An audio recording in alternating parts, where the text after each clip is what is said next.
This podcast may contain adult language, adult situations, and some movie spoilers, so listener discretion is advised. You know what old Jack Burton always says at a time like this? Who? Jack Burton. Me. You're a bluebird. You're a brownie. You're a Girl Scout cookie. He doesn't know how to use the 3 seashells. I used to love doggy chow. I used to love doggy chow too. Want a date? Going out? Looking for some action? Need some company? This is a snakeskin jacket. For me, it's a symbol of my individuality and my belief in personal freedom. It's not important, okay? You're not important. Get used to it. Baby, you are gonna miss that plane.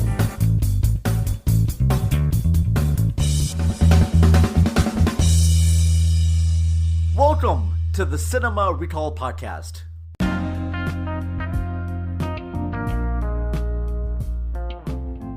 Hello everyone, and welcome to this bonus episode of the Cinema Recall Podcast. Of course, I'm your host, The Vern. I should let you all know that portions of this episode was recorded way back, a long time ago, way before the recent actors and writers strike that's going on. We at Cinema Recall fully support the strike. We think the way the studios are treating the writers and the actors is complete bullshit. And we do hope this gets resolved very shortly, but we want to make sure that all the actors and writers are getting paid what they deserve. Anyways, I digress.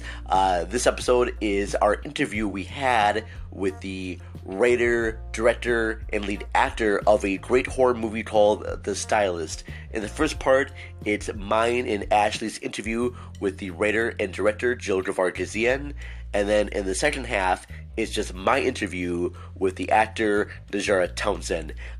We hope you enjoyed the show. I'm just playing for you just the small portions of our interviews. If you want to hear the full episode, head on over to cinemarecall.net and find it there. You can do a search. If this is your first time listening to Cinema Recall, thank you very much. We're available on all your favorite podcast platforms such as GoodPods, Podchaser, Apple Podcasts, Spotify, whole bunch of places you can find podcasts. We have a YouTube channel as well. We're available on all the social media platforms such as Instagram, Twitter, Facebook. Join our Facebook group Crack. Listen to us every Sunday at Full Swap Radio at 8:30 p.m. FullSwapRadio.com. Anyways, folks, I blabbered on long enough. Let's get to our episode right now, and I will talk to you soon. Laters. Bye.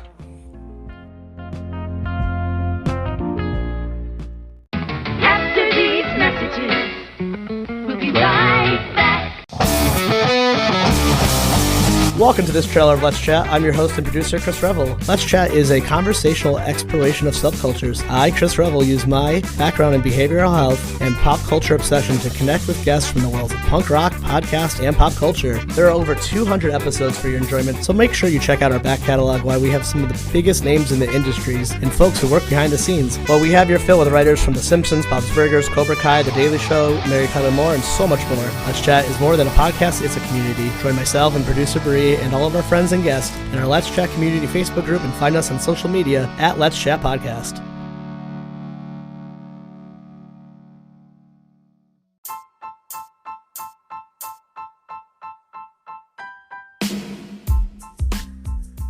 Hello everyone, The Vern here from Cinema Recall, here to tell you about Newsly. Newsly is an all-in-one audio app for iOS and Android phone. It picks up the most trending articles on the web and reads them to you in a natural human voice. For the first time ever, the entire web becomes listenable. Stop scrolling, start listening, go to newsly.me, use the promo code RECALL, and get 1 month free of their premium service. Check it out, and now, back to the show.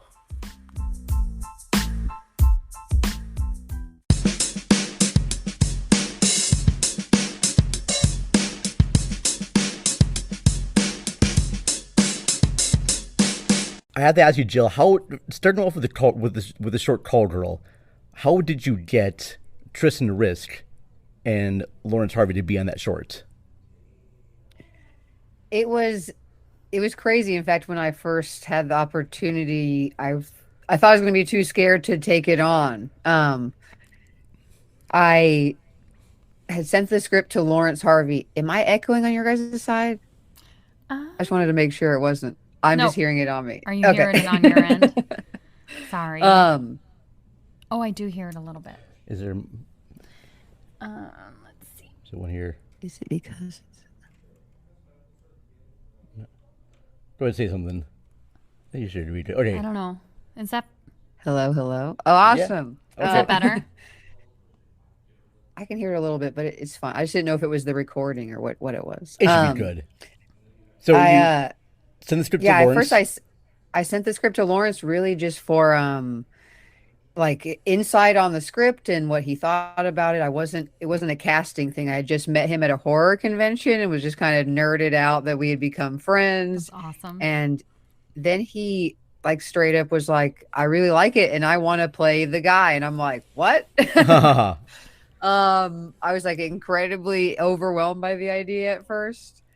Like I thought, honestly, I was like, maybe I'm too intimidated to do this. I don't know. And then I was like, no, you have to take this opportunity to work with someone like this talented and that already has like a name in the horror world. And he, it was his involvement that got Tristan interested. I actually went out to visit him when he was filming Human Centipede 3 in LA. And it was at the same time that American Mary was premiering there. And I got to meet her there. And it was just like this weird coincidence of then later asking her to do it. And it was just like a dream scenario for this. It's just a 5-minute short film to work with these two. We had brought people in from 2 different countries for this little baby first short film. It was like a really exciting project that like it immediately, it sucked me into filmmaking. I was like, this is what I want to keep doing. Yeah. It was really awesome. I was going to say, was it done in one take? I mean, you probably did several takes, right? But it was like, it was done in one shot is what I'm saying. Yeah. Yeah. I like that. How many takes? How many takes did it? We did quite a few because actually my first intention was for it to not to have those kind of glitches in it. I liked that. Mm-hmm. And so I was like, we have to shoot it solid, not like hiding cuts so we could, those glitches were like something decided after the fact, after we shot it. So we shot it in actually 2 pieces. Like we hide the cut when they both leave the frame for like 1 second. Yeah. We actually did a ridiculous amount of visual effects to hide this tiny cut in this thing that we ended up adding glitches to anyway. It was like 3 minutes longer before I was like, yeah, let's try the glitch thing and then see what happens. And then we were just like, now I can remove anything and no one will ever know it was there in the first place. So the glitch thing. That was cool. Well, I was going to say the people out there that not quite sure what Call Girl is about. Can you just tell them more quickly, Ashley? Because you saw it recently. Yeah. It's about a guy that's invites a call girl over to what you assume is having sex. Yeah. But actually his intent is to murder her. Yeah. And he's talking to someone on the other side of a webcam. Yeah. But you don't know who that is. From the perspective of the viewer, it's you. I think he's just making a video for himself. He's making his own because he was serial talking killers. To someone. I'm sure he's making the idea is that there's this underground world of people who kill and share the videos and watch. Okay. So there's like chats coming in, and we really wanted to put you in the perspective, like to make it as uncomfortable as possible. Like the viewer is that person, like enjoying watching this thing. You know what it kind of reminded me of a little bit? It kind of reminded me of like Funny Games in a way. Like you're the viewer participating in the crimes, and you're just like totally. You're still like watching it from like an audience perspective. It did feel like he was talking to you, like you were the person he was talking to, and it was off-putting for sure. I was like, oh. But then I was just like this right now. Yeah. I don't want to spoil the twist, but when Tristan Risk comes in, you think that she's going to be the victim in this. But then things kind of get switched around. I'm not going to say what happens, but it threw me for a loop. Sorry.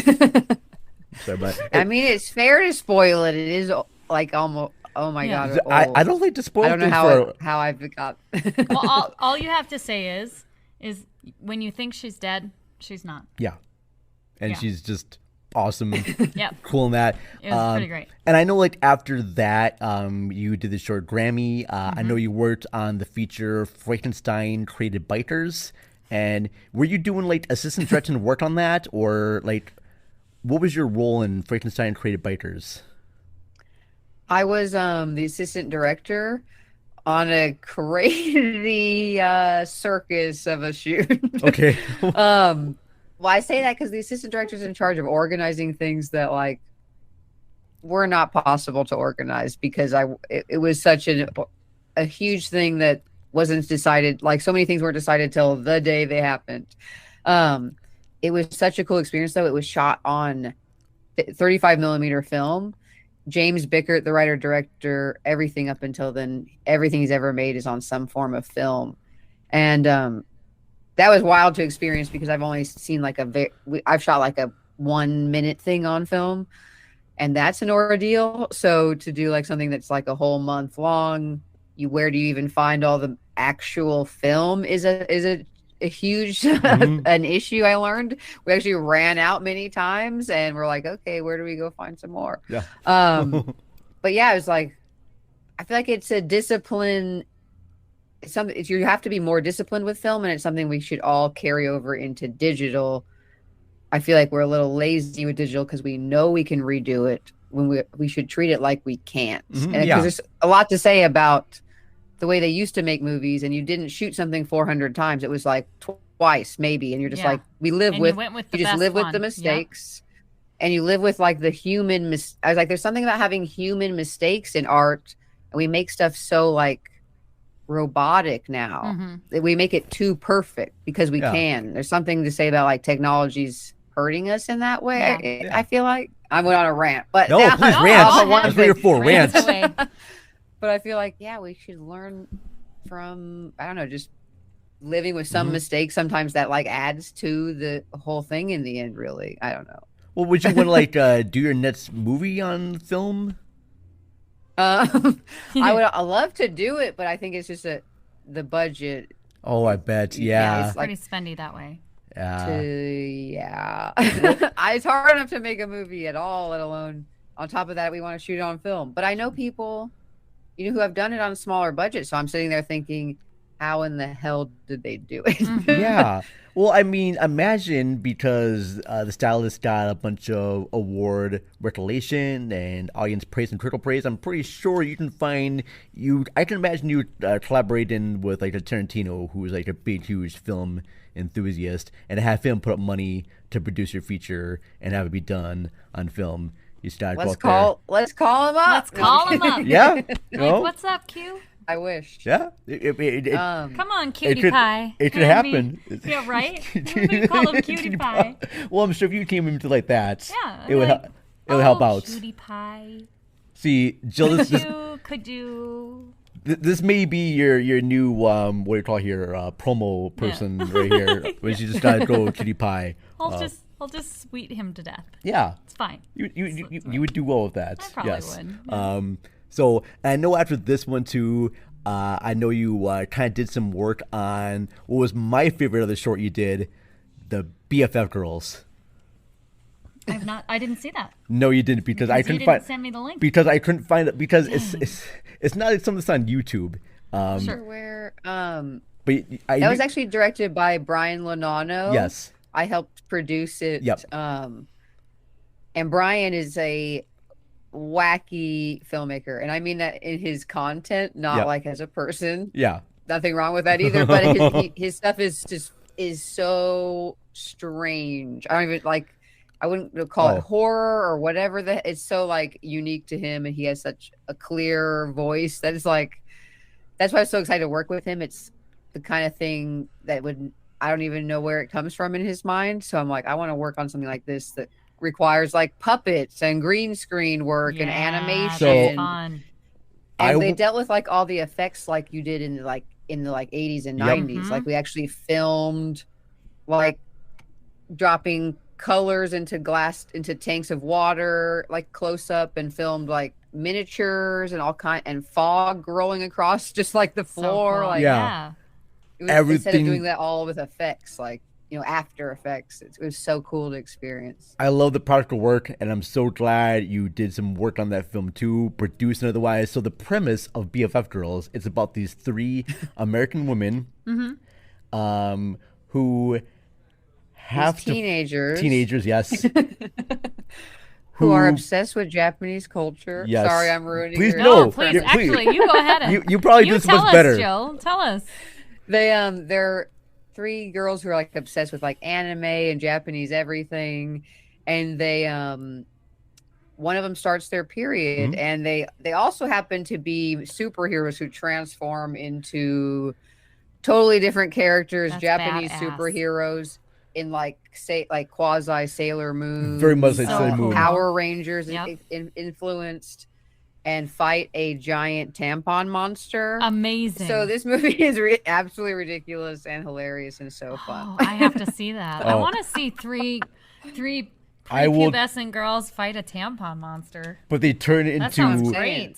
They turn into like Japanese women fighters, and that's cool as hell. And they speak Japanese They when speak they Japanese. switch over as well. That's great. That sounds so good. I gotta look it up. I It's don't know where I'm gonna find it. It's on Arrow video player. Okay. It's I know Arrow, first put the Stylist out, and they picked up all of Brian's collection, so they've got all of his short films on there. Sounds really interesting. So that's very cool. And then you, in like 2016, you did the short of The Stylist. I didn't watch that one. That was the one I didn't get to before, but I did watch the full feature-length film. Okay. I didn't watch the end though. No, yeah, we got into I it had by to the leave, end. and I think I still have 10 minutes. Yeah. So like I don't know how. Oh my gosh! The last 10 minutes is the craziest. Yes. part. And I'm super excited because, or maybe just last 2 minutes. oh my gosh, because that movie, from like the beginning, I was like, oh, this is good. Oh. This is very good. So Wait, here's a wild thing I have to tell you about the short, because it seems Okay. like the order of when it came out that I like made Call Girl and then Grammy and then whatever the heck I don't even remember, and then The Stylist. Yeah. But really, we shot The Stylist in like it took us over a year to finish post-production, so we had shot it. I'm trying to remember the years how this happened, like February of 2015, but yet didn't put it out till 2016 June, almost a whole freaking year and a half later. So while in post-production for The Stylist short, I made Grammy and a couple other short films. That's just right. in the meantime, because it just took a long time to get. The Stylist short film was really like film school for me, like in a short film, because Call Girl was very small in scale compared to The Stylist. So it was like a huge jump for me, and I had to learn a lot when we were making it. So it was an awesome experience, but it took a long time. Yeah, because I mean, you brought in Najarra Townsend, who I first knew about of her film Contracted, and I was Me too. You really? Oh, nice. Because I was a huge fan of that movie, and then when I saw that she got cast in this short, I'm like, holy shit! She got the girl from Contracted. Jill's moving up. Oh my gosh, it's freaking awesome! Like an upcoming horror director is directing a horror icon, and I was so thrilled, and I thought that short was amazing. And then I'm excited to hear you call her an horror icon. Because she is. I want Najarra to be in more films. I do too. Come on, people. She is. She's so talented. Very much so. And because here's what I had to say about The Stylist, and I had to actually write this down so it made sense. I said, on the surface, The Stylist is about a woman who scalps people and wears their scalps on her head. But for me, it's more about a woman dealing with her anxiety about being forgotten. And that's just kind of like the fear that she has with that. How did you get hooked up with, is it not Najarra? Najarra?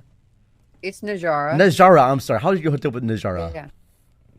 I actually was at a film festival where Contracted premiered in Palm Springs, California in 2014, I think, or 15. Yeah, that makes sense to me, I think. I was with my friend John Pata, who went on to edit The Stylist. He's also a writer-director. His feature was playing there that weekend.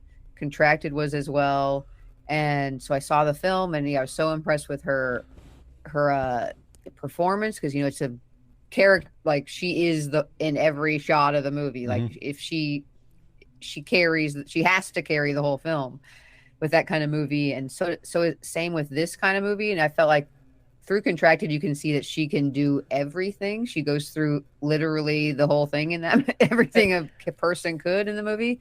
But I just briefly met her there, but I knew Eric England, the director of Contracted. Oh. And so I reached out to him later.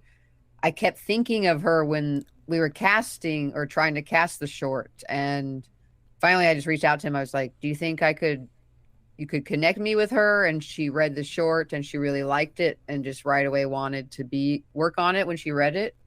I think I told her that it was my hope to eventually make it a full length. Like from the beginning, that was my plan. I feel like we were hit the jackpot with her. Like she did such she brought her to life in the dream, in the most dream way I could ever probably not even have imagined, because I wanted her to be very real, even though she's doing this very over the top thing.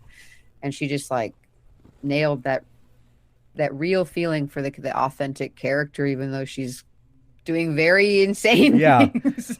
And that's one thing I love best about the movie is that, yes, she's doing these horrible crimes to people, but yet there's empathy that happens with her. I do want to mention real quickly with Contracted, and I hope our listeners check out that movie as well, because Contracted is about a woman who has a one-night stand with this guy that she met at a party, and then she starts decaying because you told me about this one. Because this guy has a one-night stand with a corpse earlier. Oh, so she gets a zombie-ish sort of situation. She starts to become a zombie. That I think you told me about that. It's really cool. It really sounds cool, great. Way into that idea. It's really is what I thought. And she has such about it. I mean, her physical performance in that is good, as well as what she's going through mentally. It was really great. And when I saw she's cast as essentially this serial killer, I thought that was just brilliant casting, because you do feel this empathy for this lonely woman. And it definitely reminded me a bit of, and I'm sure this probably influenced you as well, with Lucky McKee's May and Angela Bennett's role in that. And just very much. Found it to be just an absolute, just amazing performance right there. I loved that movie. And I think I said when we were talking last week about having Jill on, and you were talking about May. Yeah. And I was like, I hadn't thought of that movie in 10 years. And it's the minute somebody brings it up and you're like, it's a good character and a good movie if after 10 years somebody brings it up and you instantly have those feelings that you had when you first watched the movie. Yeah. You're like, yeah, it's good. Oh. And your character definitely has that. Yeah. And then also I want to mention too, Brea Grant, who plays Olivia in this movie. Wonderful job from her as well. But also she's a filmmaker in her own right. She did the films Lucky and 12-Hour Shift, starring Angela Bettis, who was in May as well. She's directing that. Yes, I love the connection there. I was so jealous. Yeah. I'm like, how dare you get to direct May? Not fair. And also she has that Brea Grant directing a new movie with Katie Seagal called Torn Hearts. Yes, it's actually just came out. You can already rent it on demand. It's freaking awesome. Really? It's available now. Oh, shit, yes. I just watched it. Oh, it's so cool. So how did she get involved with this project? Yeah, honestly, working with Brea was when I first met her, I was really, I think a theme in my life is I work with people that I'm intimidated by, but I feel like that's a good thing. Learn from them and whatever. But I met her on a project years ago, a feature that they were looking for a director to attach to it, and she was attached to star in the film. And I was brought on the film. It has not been made, obviously, or you would have seen it. But it was which is a lot of us have films out there that never come to fruition. But through that project, it was written by Eric Stolz, who is a co-writer on The Stylist here. And so on that film, we pitched it for a year and a half, and it just didn't get anywhere. And so essentially stole Eric and Bria and brought them onto the Stylist team. Nice. Like zoink. At one point, at one point the script we were needing like major help, and I was like, I really want to ask Eric to help. He's so like smart and clever, like just fast with these like ideas and like problem solving narrative ideas. I'm just like, where does these things come from?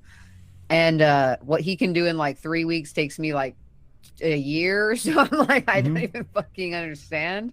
So yeah, he did this like incredible revision of the script that's like epically huge, which is the movie we ended up making.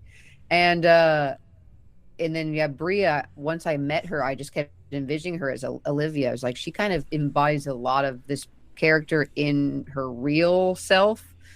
And so yeah, I waited until we were really serious about making it to ask her. I didn't want it to be like this hypothetical thing. And Sure. It also came down to like, could she do it? Because like you said, she's blown up as a writer and director in the last few years. And so we were like, if you're available in this month, because we can't compete with like you getting hired to make another thing. Or she was also directing for like big series. She writes for Netflix shows. She directs on like a couple CW shows. Like she does a lot of behind the scenes, and so a lot of writing, like tons of writing on shows that people have no idea. Like, so she's very talented, and it was a dream to work with her. And I felt like the chemistry and the awkward chemistry between them when they played the characters I was like, got chills when I first got to see them together. I was like, oh, it's the perfect amount of weirdness, and when we needed it, and then when we needed it. Right. In fact, we filmed like the most awkward scene between the two characters, like the first day they were together. And I was like, get it out of the way. It was just perfect. I had no idea. It wasn't even meant to do it that way, but I was like, maybe this was right then, because they're only going to get more comfortable every day we're all together. Yeah. They already knew each other, but still it was, I never tested them as the characters like on screen, like you would do in normal Hollywood world when you have money and time to do that. Well, but yeah, so I had no idea till they were there, and we're like, it's fucking great. So I mean, I can imagine too, Jill, and please feel free to jump in any time, but I'm trying my best to word this out right. I'm sure it's gonna be difficult when you're going in from doing like a short feature, especially the Stylist, where it's just like one actor and a small crew, to going into a feature version of the Stylist, we have a whole bigger crew, a whole bigger budget. How do you prepare for something like that? And like, how did you get funding available? And I'm sure there's a lot of filmmakers out there like, hey, I made a short film. How can I get that turned into a feature and whatnot? I don't know if you have Oh my gosh. I'm sorry. I wish there was an easier thing I could say, like this and this, and then it'll happen. Yes. But it definitely helps to make if your idea is conducive to being a short film and a feature. There's, I think, a lot of, we've all seen short films which I've been accused of. My film's been accused of the same thing. It's fine. Everyone has their opinion, but like of shorts being stretched, to try to be a feature. I think it's a great idea to do it if they're both concepts that seem like they work separately as two separate things. But it's definitely helpful to get your short film out there and develop a fan base for it. So then it already has a name, it has some like power behind it when you're then trying to get a feature made. Like all these people already know about it. So I feel like those things like that help. But in the end, we ended up crowdfunding a huge portion of the feature. Smart. We tried to get it made the hopeful Hollywood way, where like a company's going to come in and finance it. But after a while, we're like, fuck it. Let's try this. And if we can do it with anything, it felt like we could do it with that movie, because the short did really well and it played a million festivals. It was on Shudder, and I was like, if we're going to do it, we need to do it sooner than later. But like when it came to like the crew types, like the bigger actual shooting the actual thing, I was like psychotically nervous. Oh my God, I can't imagine. I would only, like you said, even all my short films were really just like a couple people at a time in a room, as far as the cast. And then as a feature, then it's like you're in charge of all of these people, right? Like it's not just a couple; it's like a whole crew. That would I don't know. What was nice though is I was so nervous because I'm used to on short films. You as a director, you might take on like a bazillion other jobs that you wouldn't on a feature as the director. You know, sure, because you can't do all those on like a couple of days. You can do a million things, but on like 20 days, it's too much. So we had such a big team of people who were in charge of all the logistic type stuff, like our production manager, coordinators, and all these assistant directors and producers. So I didn't have to think about anything but creative stuff for the first time ever on a film. Nice. So it was actually in that way really relieving. And I learned like big scenes with like all of our extras. I had never done an extra scene before, but in filmmaking, your assistant director team handles them, like doles out the direction, places them wherever you want them. So I was like, oh wow, I don't have to actually I can say where I want them to be, but I don't have to go out there and place them and give direction to 40 people in the background and be like, do this. But so it was, I just had the dream team I could trust. That's I think I was awesome. really lucky to just not have to worry about it, because I am a control freak. So that means I really trust in these people. Well, you are also a hairstylist, right? Yes. Yes. And I still am. And you still are. That's awesome. My hands are stained from it right now. That is so amazingly epic that you are a hairstylist and you're a filmmaker, and you both enjoy both jobs, which is great. Ashley's here is a professional massage therapist. Yes. And a podcast We've got to host. make the masseuse next. I've joked that we will make them of all the all the spa things, the manicurist, the masseuse, the stylist. If that happens, it'll be a trilogy. I'll be sure to check in, and I'll give you some tips. I want to become a victim in that. Yes. Yeah. My a massage therapist where I just I flay people. Oh. That'd be great. This is giving me a lot of ideas. Oh, if anything, Jill, I just want to be like a victim in a horror film you direct. I just want to be the guy that gets Vern killed. In mind. He wants to be murdered. I want to be totally murdered in like the in most a movie. glorious way. In a movie. In a movie, yes. Not in real life. Not in real life. Totally murdered. No, yes, in a movie. Totally murder Vern. And I will totally be the serial killer. You can if you have it's just I'm terrible. I'm allow me. Oh gosh. I'll take you out. I would love to be murdered by you in a movie. In a movie. In a movie, yes. I'm glad you made that really clear. You're my friend, everything like that. And I love clear. I love you. He's like, actually, I don't want you to stay the night at my house tonight. Yes. I'm scared of what you'll do. I'm always going to be scared, but you're free to stay over. That's all. Thanks, buddy. All right. So, but I want to talk real quickly here because I know, talk about the stylist. I found the score by Nicholas Ellert to be just really wonderful. How'd you meet him? Oh, I love Nick, and I have to brag that the freaking score, thanks to Arrow, our distributors, was put out on vinyl. Oh my God, that's so. Right now.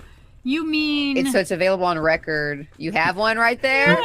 No, I got excited. I just like, got I got the Blu-ray. There, you gotta tip it down so you can see. But I will talk about this Blu-ray. Yeah, the same art is on the record, and Sarah Deck, who did the art for that, did our back as well. But the Nick Ehlert, he actually has scored all of my short films aside from Call Girl as well, which Call Girl doesn't have scores. Really, why? Sure. It's just a song at the in the credits, but I met Nick through John Pata, who is a writer-director I mentioned earlier. He edited The Stylist as well. John had directed a film called Deadweight and a few short films when I met him almost 10 years ago. And I worked on John's short film titled Pity in 2014. There I met actually almost all the people that I work with on The Stylist, and it was just like, I'm taking all of your crew, including you, and we're going to make my movie now. Like, come on, kids, get in. And give the cool really kids. It was like his cinematographer and production designer from that short film came onto The Stylist, made the feature as well. Composer Nick Ehlert.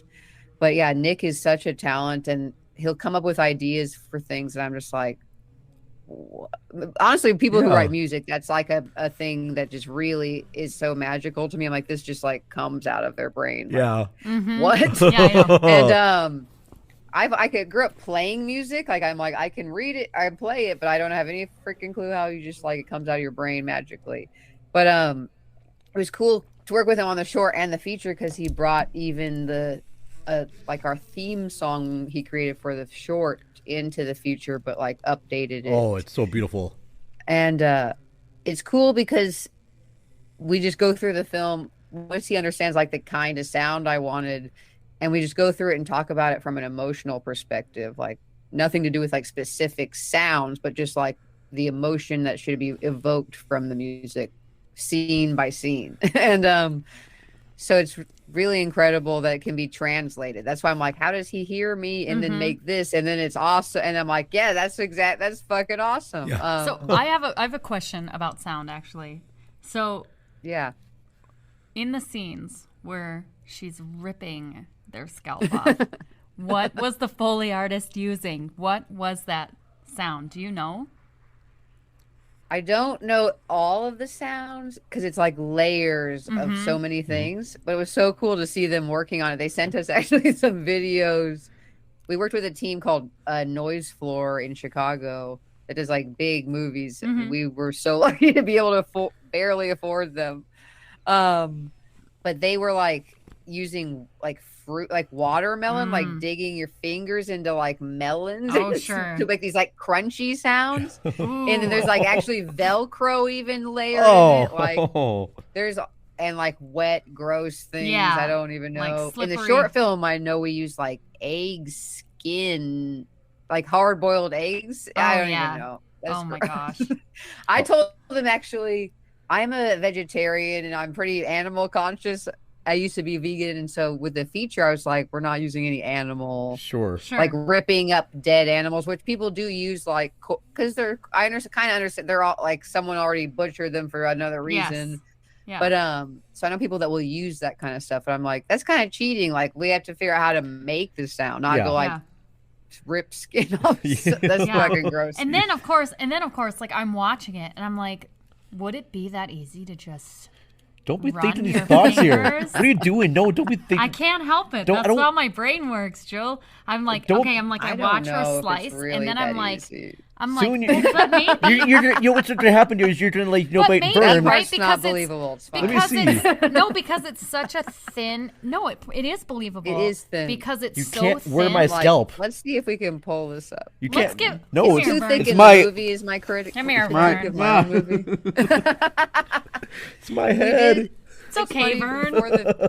Before the short, I had watched like I swear every scalping that's happened in a movie, just to like look at how everyone's done Yeah. it, to see like how do we want to do it? How does Yeah. everyone else do it? Yeah. I just And mostly loved, they're like, so fast Yeah. in every movie. Yes. So I was like, ours is gonna be slow as the diff. Like every other one, you can't really tell. It's just like, Yep. and so you're like, so I think that's kind of what makes ours more fun because it's just like we're gonna show you the whole thing. Yeah. And like it's almost in slow motion. Yes. Like, look at it. Look at it. It's perfect. And I love the way too that in the very beginning shot when she's pulling the hair off, it's in a wide shot and you don't go into some like crazy close-ups or move the cameras back and forth. You're seeing the whole thing and it's uncomfortable to watch and yet you can't look away. Yeah. It's this thing of like And I like perverse that beauty. And I like that it's a what did you call it? A long shot? Yeah, the white Okay, shots, white yes. shot. Because then you can see her face. And like Yeah. not just like gore, but like the thought that's going through her head. Yeah. As she's removing this person's And hair. I had to give a shout out to your director of awesome. photography, Robert Patrick Stern. Robert Patrick Stern is the best. He's I love great. him. And I could tell from watching that, and I did watch some of the commentary of this movie that you and Najarra did on the wonderful Arrow Blu-ray, which you can now buy, even though it's on reverse here. Look at that. Backwards. And it's also another right side here, but wonderful Arrow Blu-ray, which you can buy at all of your wonderful DVD shops, the Stylist. DVD shops. or your record towns, You or will surprisingly see it places. I've seen it at Barnes and Noble, and I like freak out. I'm like, That's my awesome. movie's here. Oh my God. I definitely got to talk. I definitely want to talk about your collaboration with Arrow, but I know that on this movie you have a lot of influences style-wise, and I know that when watching it, you had references to Sisters and Carrie from Brian De Palma, Suspirio, not Suspirio. That sounds like Suspirio sounds like a breakfast cereal. Suspirio. Suspirios. Now with Scary- extra vitamin D. A scary cereal, we will make it. Suspiria, Dario Argento, the Neon Demon from Nicholas Winding Refn, mentioned May. Did you? I mean, I kind of got those references style-wise because you have the split screen technique that De Palma uses. There's use of like colors the way that Nicholas Winding Refn did for the Neon Demon. But did you have any other sort of like influences style-wise when you were making the Stylist? When any things you like watched or read? Yeah, like that list that you had, I had more on there, and it was interesting. The films, like, I got to them via like the theme of the film being similar versus just like picking films, like random films that I think that look cool. Like all those films had this connection of like a female psychology, women losing their mind, women obsessed with other women, all these like similar themes, like the Neon Demon, all those themes have that, all those movies have that like obsession, perfection thing in them all. Even like Black Swan was another more modern one. But then like a lot of older psychological thrillers, like, even like Three Women or Persona was another one. Okay. I looked to these directors that like, we're able to like use those that are like way smarter than me because I want to learn from them, and like the ways that they would bring out those themes in visual ways that wasn't just like, subtle things that you have to like study to realize it's happening, like, but that like that because she's always wearing yellow. Was Yes. that on purpose? Like, I was like, she's like everything that there's like yellow. So like, what was it about that color? Is there something psychologically that made you want to? It wasn't even specifically. It was weird how we got to yellow in the first place, and it ended up having meaning in reverse in a way. Like we gave there was color palette always means a lot to me in film. Like, so we gave Claire her own color palette that was like not just her clothing but her house, her life, and then the rest of the world. And Olivia's life looked like opposite, like cool blues, pinks, purples, and then she has this warm oranges, yellows, browns, so that they kind of had this opposite thing. They'd clash, and so she'd always stand out everywhere she went was the idea. Not like she's a freak, but just like she's from another time or just isn't just doesn't blend in. I kind of thought the whole yellow dress and the red hair was a tribute to Giallo cinema, because Giallo was another word for like yellow, because a lot of those Italian crime novels, they were published in these yellow paperback books. So I thought maybe subconsciously that was your own tribute I'm to that. Start saying Jill, that's yes, why that's exactly why you did it. That's right. Because every film, exactly. Because every filmmaker, they are influenced by other films and whatnot, and what you're I influenced do by. have to tell you the nerdy reason for the yellow, Okay. and then how it was like. It first started with I'm a huge David Fincher fan as well. He uses color in a very, very like strong ways, and I watched Zodiac, and I learned through some nerdy video essay on the film that, which I freaking love. When I say nerdy, I mean in a good way. In a great way. Yes, of course. About how he used yellow in the movie, like yellow's everywhere. They're wearing yellow. There's yellow pillars, and there's yellow somewhere in every shot. And then at one point, when there's like a big time jump, everything that was yellow becomes blue, and it's like something you would never know till someone told you. Yeah. But it's like, like I love those kind of things. Yeah. But I was like, and the movie made me obsessed with yellow, and I was like, well, should we put her in yellow? And then I was Googling yellow with red hair, and I was like, this looks gorgeous. Yeah. And then it ended up later having this meaning of like the yellow and the golden color always being around her, especially in her basement. Yeah. Was like the idea of her being the warm character, because she's the one you're supposed to like be in her shoes and like her and feel versus for her. Yeah. It's like that makes sense versus your typical serial killer. You make their like life all dark, cold and scary, yes, and gray and emotionless.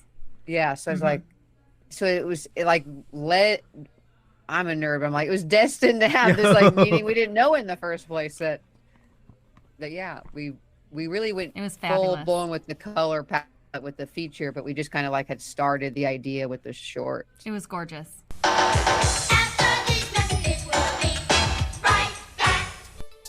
Hello, this is Bubba Wheat from It's Time to Rewind, a movie podcast. Wait, that's not quite right. Hello, this is Bubba Wheat from It's Time to Rewind, a time travel podcast. Wait, that's not quite right either. Hello, this is Bubba Wheat from It's Time to Rewind, a time loop podcast where we discuss time loop movies and TV shows, one loop at a repetitive time. Find it on Anchor.fm and anywhere else you listen to podcasts. What do Raiders of the Lost Ark and the Treasure of the Sierra Madre have in common? What about Goldfinger and The Spy Who Came In from the Cold, The Blues Brothers, and Silence? There's only one way to find out, and that is to listen to Howard Kasner and Pop Art, the podcast where we find the art in pop culture and the pop culture in art. For each episode, my guest chooses a movie from pop culture, and I'll choose a film from the more art indie classic foreign side of cinema that has a connection to it. So for those who want to know about Jurassic Park and Frankenstein, Bride of Frankenstein, and Son of Frankenstein, tune into Pop Art on Apple iTunes, Spotify, Anchor, and other streaming platforms near you.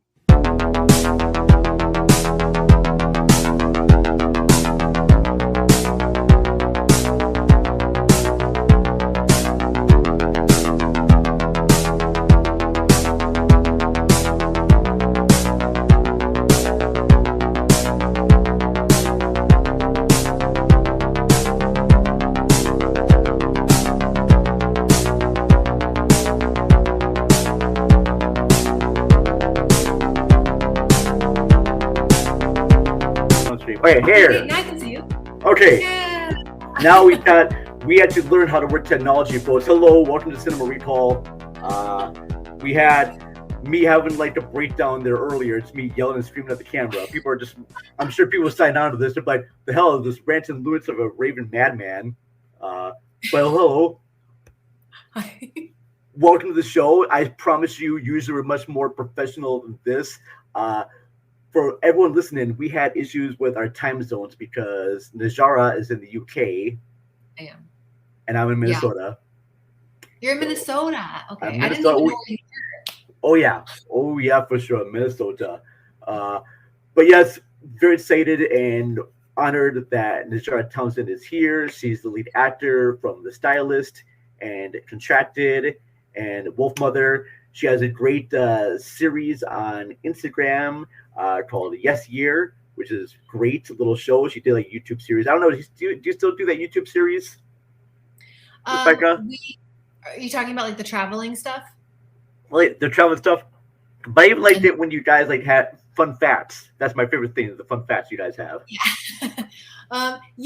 Yes Year is a little strange because we had so many ideas for it. It started out as one thing and then it morphed into something else. And we started doing fun facts just on Instagram to try to like keep doing something with each other. And through kind of like lives not meeting up at the right time, we haven't been able to do all the things we want to do. But we continue to do fun facts because we can do that remotely. Yeah. And we love it. So I really kind of love it too. Do you guys put like do you guys have a YouTube series of all the fun facts you do? Like, just is that available on the? We used to. I think we took a break from fun facts for like 6 months, and when we came back, we stopped putting them on YouTube. Okay. So now they're just on Instagram. So there's like a series of fun facts on YouTube, so you can go back and watch. There's tons, but now if you want like weekly fun facts, they're just on Instagram. All right. Very cool. Well.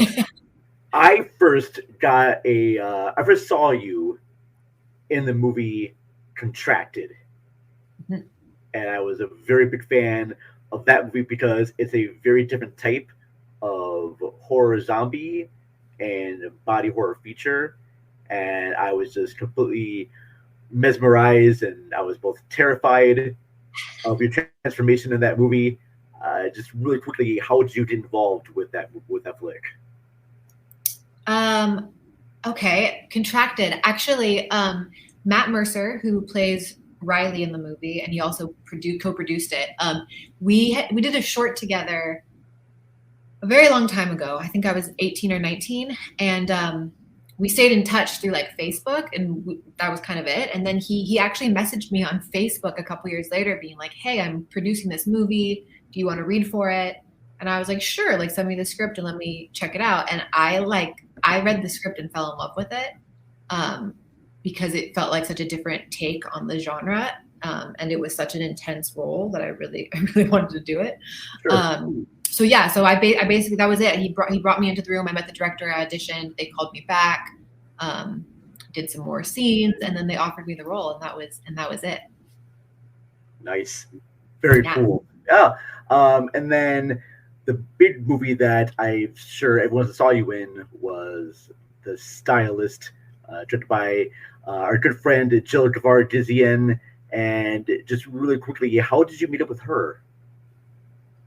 Actually, that's connected to Contracted, because at one of the premieres for Contracted, it was at a film festival in Palm Springs. The director introduced me to Jill.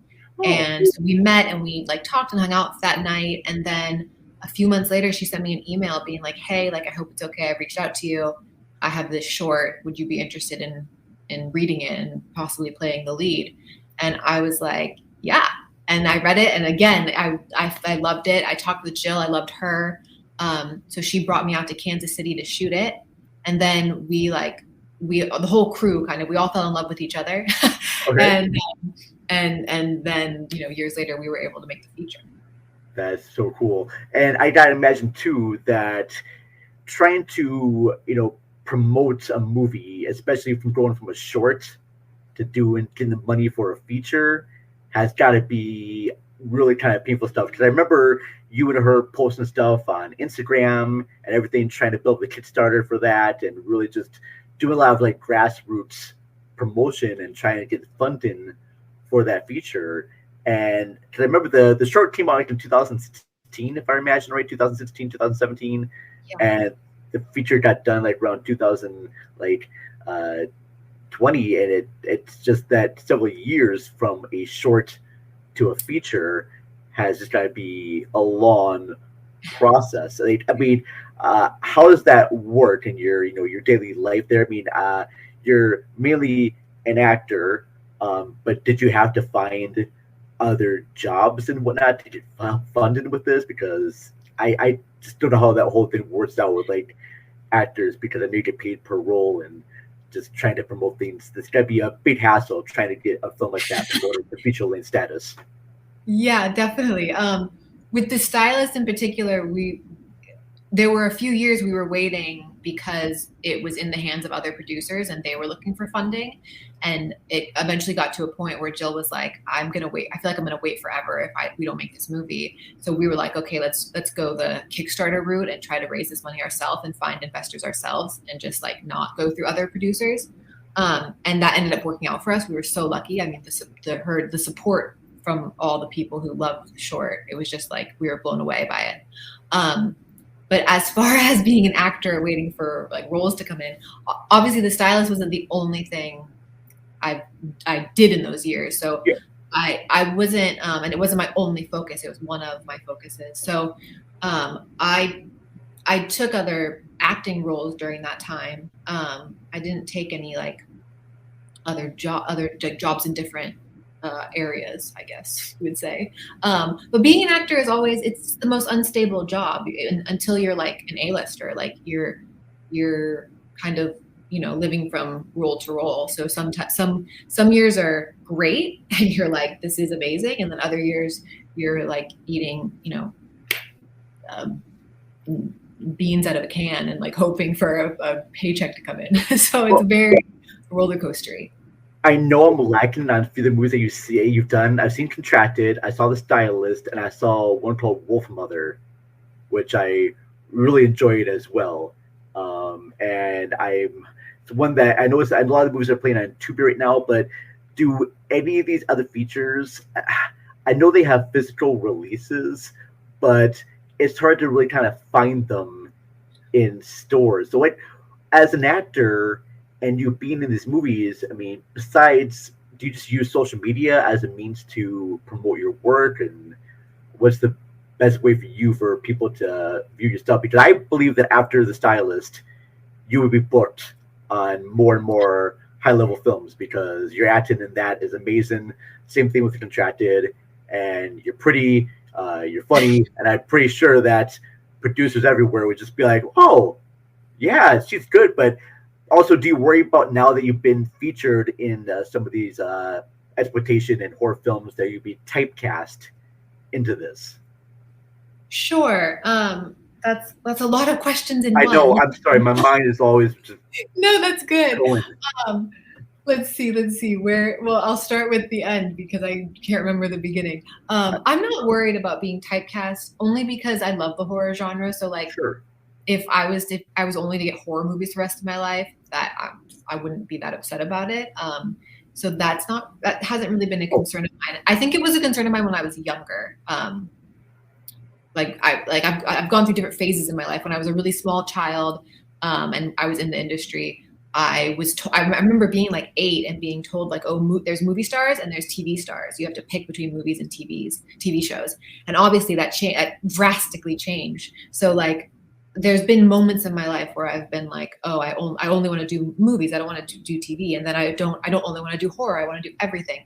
But it just ebbs and flows. You know, if you're working with people that you love working with, like, and you like the roles you're playing, then that's all that really matters to me.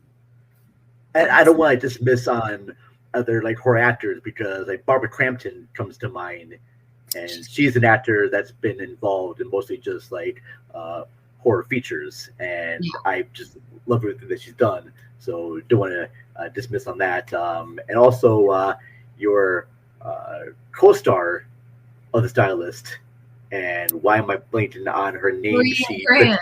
Brea Grant. That's right, the director of Torn Hearts coming out soon. Yes, and also other features such as Lucky, also playing on Shudder as well. So yes, and I think she's also very well established in the horror fields. When I was trying to go back to my last point is trying to promote your features. Sure. Yeah, I mean, it's not always just on the actor, obviously. It's also on like the director and the production company and whoever they hire as like their PR company. I will always try to promote things through social media. And like, I mean, I guess like any way I can. I feel like social media is the best way to do so.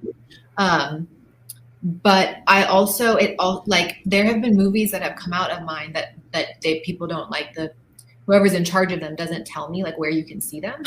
And I'm like, I can't find them. No one else can find them. So like you have to, I feel like it depends on the company that does the film and how much information they give the actor essentially. But I always, if you can, and people can always like ask me directly if there's a movie that they're like, hey, I see you did this movie, but I can't figure out where to find it. Ask me and I'll do my best to give you information. Okay. Yes, I am very curious about The Darkness of the Road. Yes. That's what I saw in here that I just cannot find really anywhere. Apparently it's on Tubi, so but that's funny. I tried some of these. I tried searching them before, and I don't see it. I didn't see it on there at the time, but I will definitely want to watch this. Great. Yeah, please do. That came out last year, I think. So it's fairly new. It kind of reminds me of that movie, The Road, but it's not that. Because it's about merciless force and it's almost like a Stephen King type of vibe to it. I'm judging this basically on the poster that I'm seeing and the video description that I saw. Sure. But like, how do and I saw that you were. Oh, there's one movie I know that I saw that I forgot you were in. That Me and You and Everyone We Know. Yeah. Miranda July. Yeah. How did you get hooked up with her? That was great. I was 14 when I shot that film. Oh shoot, okay. Yeah, so it was a long time ago. Yeah, okay. And it was a great experience. It was my first experience. The film did really well at film festivals. Obviously, it went to Sundance, Cannes Film Festival. So that was my first experience going to film festivals and kind of being introduced to that world. And it was amazing. It was life-changing. It was totally life-changing. So with all these features that you've been in, especially because I know that me and you and everyone we know is being released on Criterion, do you get a cut of the money when it shows up on streaming networks, or if it comes out to DVD? Do you get like a cut of the residuals when? Sure, that depends on lots of things. So I'm part of a union called the Screen Actors Guild, right? SAG. Yeah. SAG has it in place that you will get residuals off things. It's a very small percentage of what you made during the movie, so you will get like tiny bits of money. But if you, obviously before I was SAG, anything I did before that, I don't get residuals on. And also you can make other deals. You don't have to just depend on SAG to get residuals. Like if you make a different deal in your contract when you sign on to a movie. So it depends on the film, kind of how much money you see after the fact, if that makes sense. Okay. Yeah. So just those small things here and there. Okay. Yeah. Very cool. There's so many times I've received a residual check from SAG and it's for 1 penny. Really? Oh, wow.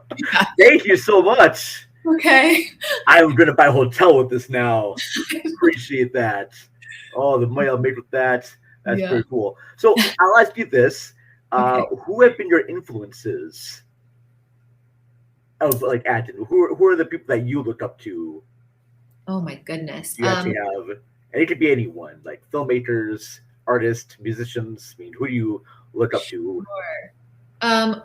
It's hard because it changes throughout the years. I mean, when I was younger, it was like, try to think. When I was younger, it was people like I was really obsessed with musicals when I was a kid. Sure. Musicals and older movies. So like I loved Bernadette Peters and Betty Davis, and I had like, I feel like different phases of my life I've gone through different people. I'm trying to think. I've always loved Juliette Lewis. I just think her career and her as a person is just phenomenal. Plus she's like a rock star, so she's hell yeah.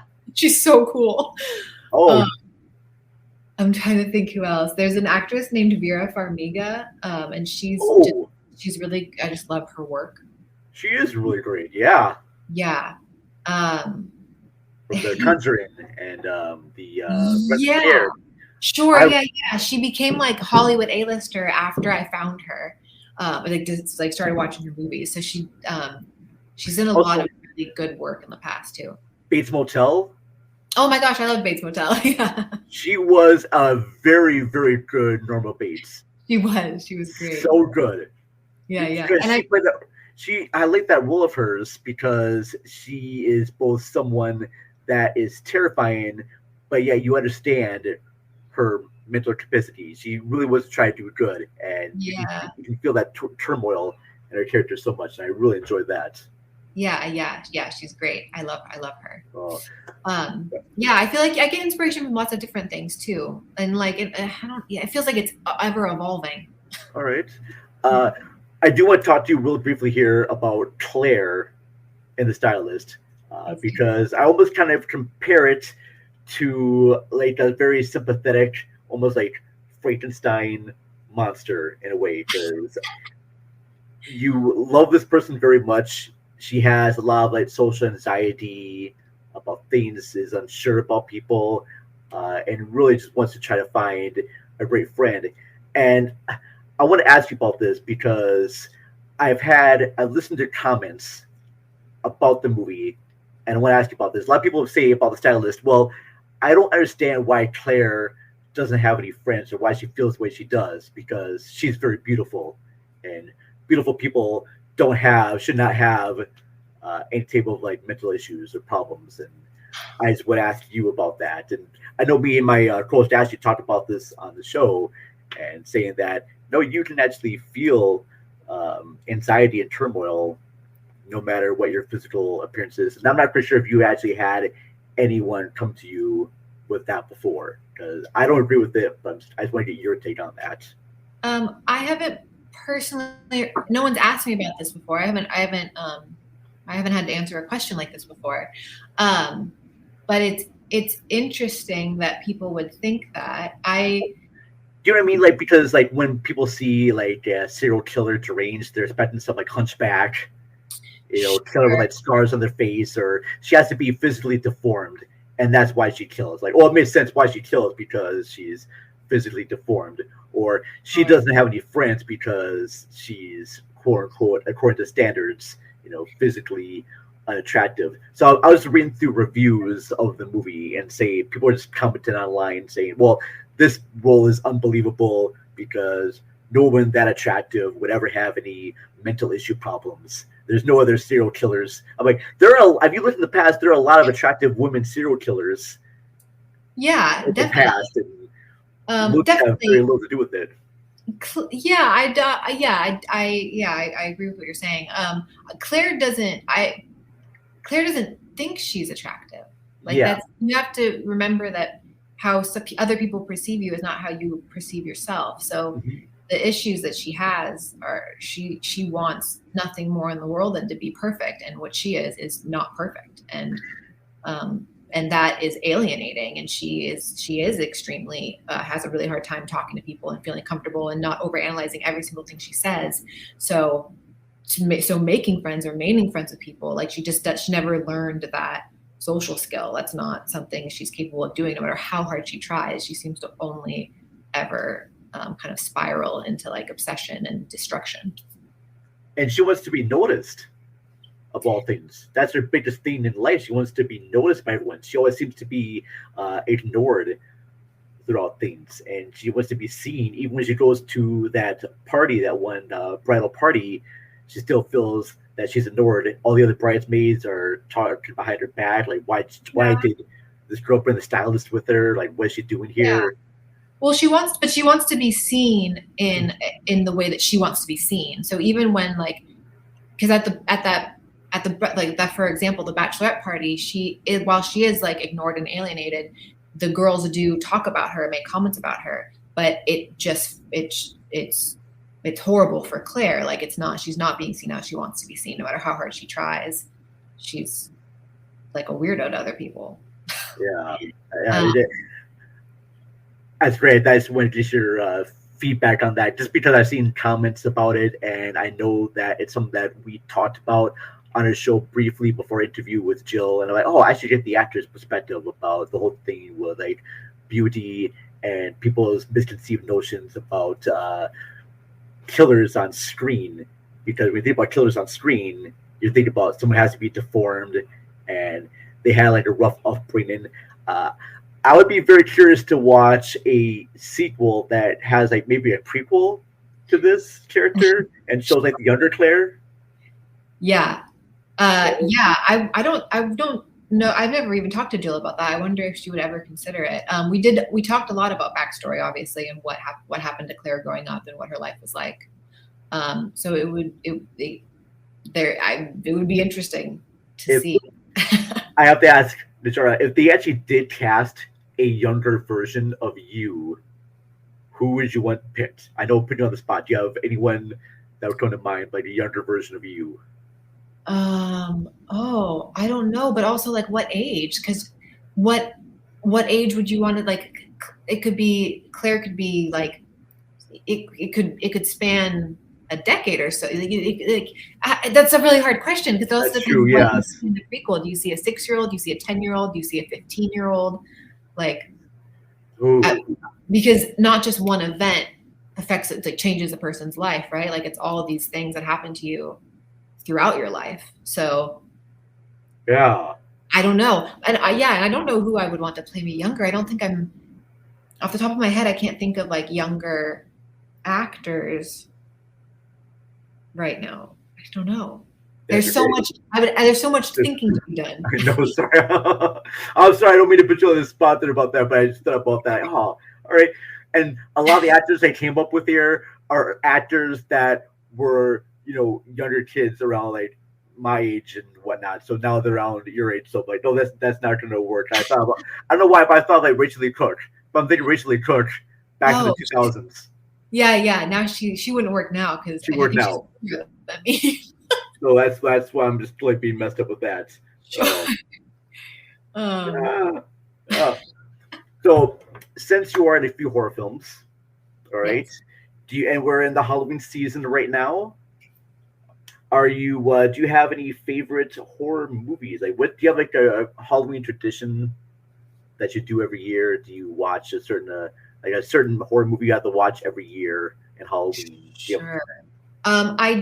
I don't. I used to have just the whole Halloween tradition of wanting to watch like do a marathon of scary movies, and kind of intermix classics that I love mixed with ones I haven't seen before. But that's kind of changed because I have a toddler now. So we're now Halloween has to be a little more like, at least for him, a little more I don't even know, like G-rated, right? Sure. So I think this year we're gonna like watch Hocus Pocus and like we're really bringing it down. But I've always loved like classic horror movies. Rosemary's Baby is one of my favorite movies. Halloween is always like a classic. Like I like to go back to classic horror movies when it's like Halloween time.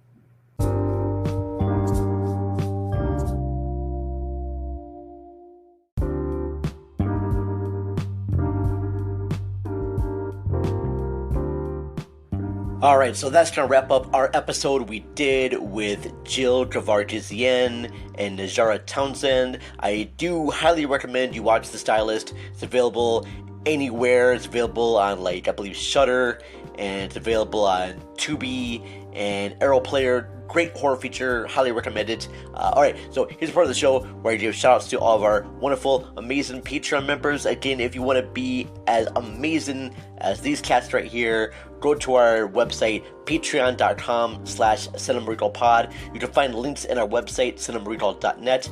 Really appreciate it. So no special order. Let's give shouts right now to Jason Soto of Rabbit Hole Podcast. Thank you very much, Jason.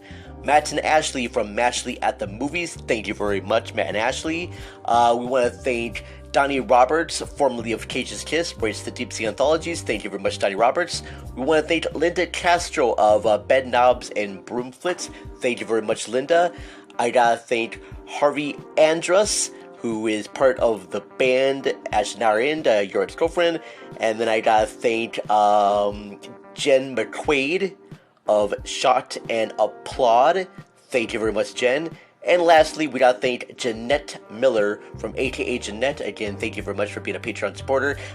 Love you all very much. We're releasing both episodes this week because we won't be back until August, sometime in August. So keep your subscribe notification button on because we'll be doing episodes in August. But hey, over on our YouTube page, I just re-released our audio drama of Plan 9 from Outer Space because it's celebrating its I think 63rd anniversary, so we did a whole audio drama for Plan 9 from Outer Space. Check that out. Our episode on Tales from the Double R, the Twin Peaks podcast, should be posted on Rabbit Hole Podcast very soon, so be sure to check that out. Anyways, folks, I love you all very much, and I will see you soon. Bye.